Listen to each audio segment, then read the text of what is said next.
পুঁইশাকের ফলের বা পুঁইশাকের মিচুরি যে যা নামে চিনে, এই ফলের চচ্চড়ি যদি এভাবে একটু খেতে পারেন, তাহলে আমার মনে হয় শুধু এই বিচি খাওয়ার লোভে আপনারা পুঁইশাকের গাছ লাগাবেন।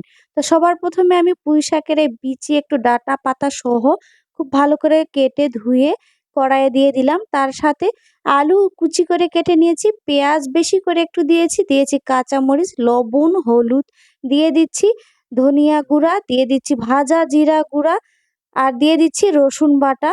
বাস এতটুকুই। আর পরিমাণ মতো তেল দিয়ে এটাকে খুব ভালো করে হাতে মেখে নিতে হবে।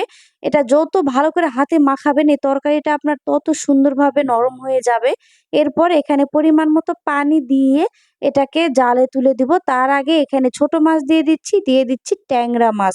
ট্যাংরা মাছ দিয়ে এটাকে ঢাকনা দিয়ে জাল করতে দিব।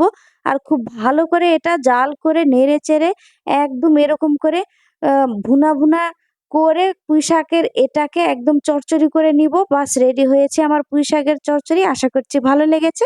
ভালো লাগলে ভিডিওটিতে একটি লাইক দিয়ে চ্যানেলটি সাবস্ক্রাইব করে দিবেন। আল্লাহ হাফেজ।